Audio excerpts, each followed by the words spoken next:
แก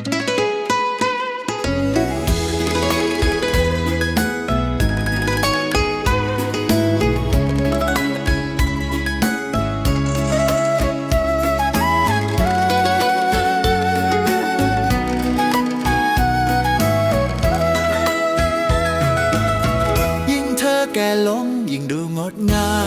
มผิวที่คล้ำตามกาลเวลาใครมองว่าเก่าว่าธรรมดาในสายตาฉันเธอสวยตลอดเวลายิ่งเธอแก่ลงยิ่งมีคุณค่ารอยเหนื่อยล้าคือความรักใครจะว่าร้ายฉันไม่รู้จักเพราะหัวใจเห็นเธองดงามมากมีลูกเต็มบ้านมีหลานเต็มเรือนแต่เธอยังเหมือนคนเดิมในใจยังเป็นผู้หญิงที่ฉันรักไม่เปลี่ยนใจเป็นแม่ของบ้านเป็นใจของฉันชีวิตนี้ไม่ขอใครขอแค่มีเธออยู่ข้างกัน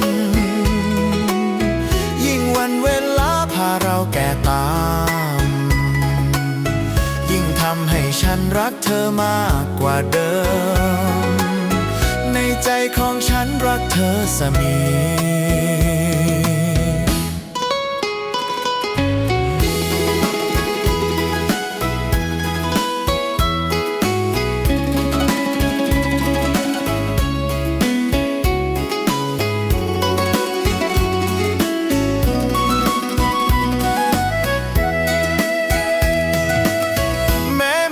จะหยาบเท้าจะเปื้อนดิน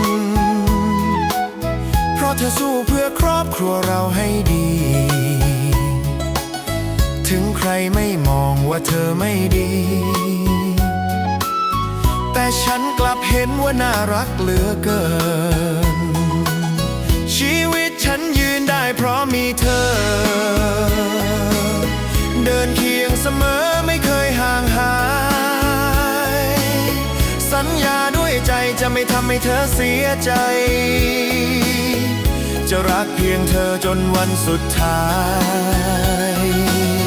ยิ่งเธอแก่ลงยิ่งงดงามนักงามด้วยความรักงามด้วยหัวใจใครจะเปลี่ยนไปแต่เธอไม่ใช่